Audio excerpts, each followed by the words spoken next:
Kapolres Ngada Nusa Tenggara Timur AKBP Fajar Widya Darmal Lukman terjerat kasus kekerasan seksual terhadap anak. Kasus ini menambah panjang kasus yang mencoreng institusi Polri. AKBP Fajar diduga melakukan kekerasan seksual kepada anak di bawah umur dan menjual video kekerasan seksualnya ke sebuah situs porno yang berbasis di Australia. Dari hasil pemeriksaan, AKBP Fajar diduga melakukan pelecehan seksual terhadap 3 anak di bawah umur dan 1 orang usia dewasa. Selain bukti-bukti yang diperoleh, 16 saksi juga telah diperiksa penyidik Propam. Bagaimana bisa polisi yang mestinya memberi perlindungan dan mengayomi masyarakat justru menjadi pelaku kejahatan?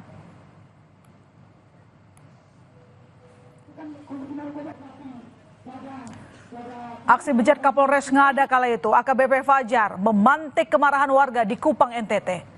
Kekerasan seksual ex Kapolres Ngada kepada sejumlah anak di bawah umur membuat warga tak habis pikir. Bagaimana mungkin seorang polisi yang seharusnya melindungi masyarakat malah menjadi predator anak? Akibat perbuatan pelaku, warga pun meminta AKBP Fajar dihukum maksimal agar menimbulkan efek jerah. Kami jadi ketakutan karena kami punya anak kecil dan ternyata di NTT dia sudah masuk hal-hal seperti itu. Bersatu padu untuk menangani hal ini supaya NTT itu nggak jadi lagi nggak jadi incaran oknum-oknum yang seperti ini. Karena sebenarnya kan dia melindungi anak-anak, malah melecehkan anak itu. Kalau bisa dia dihukum dia sepantasnya. Gara-gara terjerat kasus kekerasan seksual terhadap anak, Divisi Propam Polri menggelar sidang etik terhadap ex Kapolres Ngada AKBP Fajar Widya Darma yang sebelumnya dicopot dari jabatannya. Sidang yang digelar di gedung TNCC Mabes Polri, Jakarta Selatan ini berlangsung sejak pukul 10 pagi. Selain menghadirkan ex Kapolres Ngada, sidang juga menghadirkan sejumlah saksi dan saksi ahli baik untuk kasus narkoba maupun kekerasan seksual.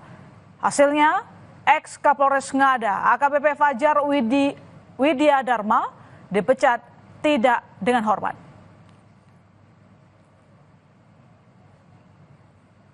Terduga atau pelanggar saat ini itu bersalah ya, dan kemudian dengan putusan PTDH adalah perbuatan tercela, dan untuk proses banding merupakan bagian daripada hak pelanggar ya.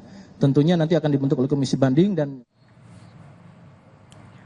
lantas, seperti apa sosok ex Kapolres Ngada NTT AKBP Fajar yang terjerat kasus asusila dan kini terancam hukuman pidana? Fajar Widya Darma Lukman Suma Atmaja, alumni SMA Taruna Nusantara Angkatan ke-9 yang lulus sekitar 2001. Fajar kemudian melanjutkan pendidikan ke Sekolah Tinggi Ilmu Kepolisian dan lulus pada 2011. Pria yang berpangkat Ajun Komisaris Besar ini menjabat sebagai Kapolres Ngada Flores, Nusa Tenggara Timur sejak 26 Juni 2024. Sebelum bertugas di Ngada, AKBP Fajar bertugas sebagai Kapolres Sumba Timur pada 2022. Saat menjadi Kapolres Sumba Timur, AKBP Fajar turut menangani kasus penyekapan dan perampokan pasangan suami istri asal Kecamatan Rindi, Kabupaten Sumba Timur. Ia kemudian dipercaya menjadi Kepala Unit 1 Subdit 4 Ditreskrimsus Polda Jawa Barat pada 2019. Kemudian hasil proses penyidikan, polisi membeberkan sejumlah bukti baru dari kasus dugaan pencabulan anak yang dilakukan mantan Kapolres Ngada AKBP Fajar.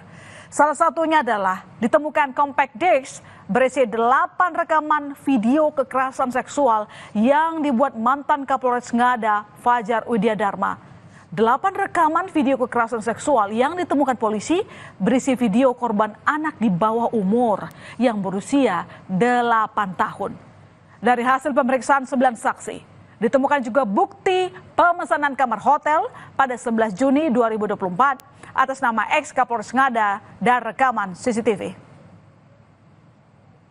Alat bukti yang kami dapat dari saksi-saksi ada 9 orang, kemudian petunjuk dari CCTV dan dari dokumen registrasi di resepsionis, kemudian barang bukti berupa 1 baju dress anak bermotif love pink, dan alat bukti surat berupa visum serta CD atau compact disc yang berisikan video seksual sebanyak 8 video. Sebelumnya pada Kamis sore 13 Maret, Mabes Polri menghadirkan AKBP Fajar Widya Dharma Lukman yang mengenakan baju tahanan. Polri menetapkan ex-Kapolres Ngada AKBP Fajar sebagai tersangka kasus kekerasan seksual terhadap anak di bawah umur. Tak sampai di situ, Fajar juga mengonsumsi narkoba. Karena kasus yang menjeratnya itu, AKBP Fajar dicopot dari jabatannya sebagai Kapolres dan dimutasi ke Satuan Kerja Pelayanan Markas atau Yanma Polri. Selain bukti-bukti yang diperoleh, 16 orang saksi diperiksa juga telah diperiksa penyidik Propam. Selain kasus pidana, Fajar juga dikenai sanksi etik yang digelar Senin 17 Maret. Setelah dilakukan penyelesaian kedinasan di Mabes Polri, proses pidana ex-Kapolres Ngada AKBP Fajar diserahkan ke Polda NTT untuk kasus asusilanya.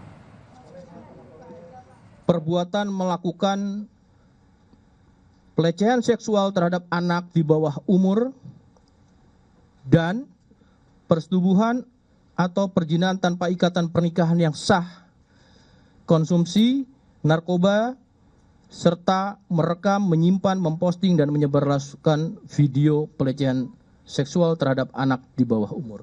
Setelah melakukan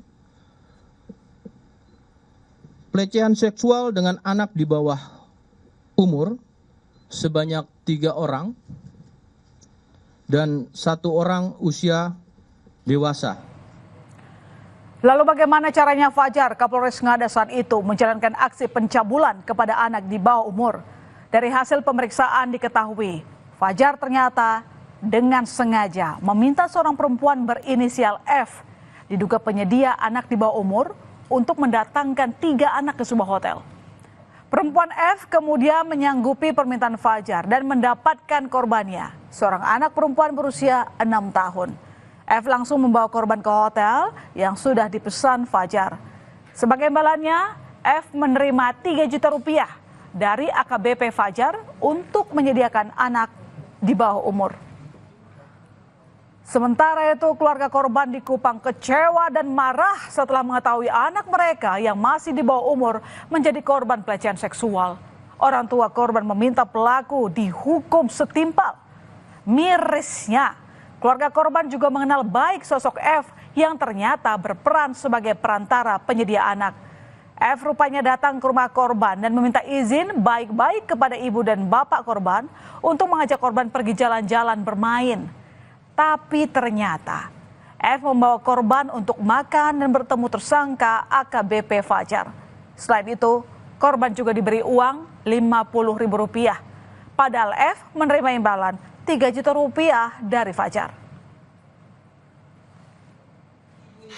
Sangat mengecam terkait dengan situasi ini, apalagi anaknya yang masih sangat kecil. Selama ini si F yang menjadi perantara, dia datang ke rumahnya, dan kemudian ketika dia datang ke rumahnya ini, si F ini minta izin secara baik dengan mama dan bapaknya, bapak dari si anak ini, bahwa kami mau jalan-jalan, mau pergi untuk bermain. Dan mamanya pada satu waktu dia heran sekali karena ketika anaknya pulang itu pegang uang 50.000. Dan ketika dia memegang uang 50.000 ini, mamanya sempat bertanya, dapat uang ini dari mana? Lalu dia menjawab bahwa, oh ini kakak F punya bapak yang kasih saya. Lembaga Perlindungan Anak LPA Nusa Tenggara Timur menduga kasus ex-Kapolres Ngada bukan hanya kekerasan seksual biasa, melainkan ada unsur tindak pidana perdagangan anak. Polisi diminta mendalami kasus secara profesional dan terbuka agar bisa menjaga kenyamanan warga, terutama bagi korban dan keluarga. LPA NTT juga mendesak polisi mendalami kemungkinan korban lain di kasus kekerasan seksual mantan Kapolres Ngada. Akan ada korban tambahan lain. Tidak mungkin ini pelaku tunggal. Kami menduga bahwa ini adanya sindikat terkait dengan kejahatan seksual terhadap anak, dan sindikat juga terkait dengan bagaimana perdagangan anak bagaimana mereka bisa mendapatkan uang, mengusut secara tuntas sehingga bisa memberikan rasa kenyamanan bagi masyarakat NTT, terutama untuk korban dan keluarga. Anggota Polri yang seharusnya jadi mengayom masyarakat, terlebih seorang Kapolres sebagai pengayom di daerahnya, malah melakukan perbuatan menyimpang, bahkan tega melakukan kekerasan seksual pada anak di bawah umur. Kepala Biro Penerangan Masyarakat Divisi Humas Polri menyebut, Polri tidak akan meneransi tindakan yang dilakukan mantan Kapolres Ngada yang sudah dipecat dari Polri dalam sidang etik.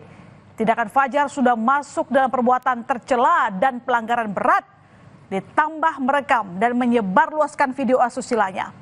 Karena itu, sudah selayaknya pelaku diberi hukuman lebih berat dibanding pelaku yang merupakan masyarakat pada umumnya. Saudara, usai jeda di berita utama, sebuah tabung gas 3 kg bocor dan meledak di salah satu rumah kontrakan di Depok, Jawa Barat. Akibat ledakan ini, 5 orang mengalami luka bakar. Berita utama, segera kembali.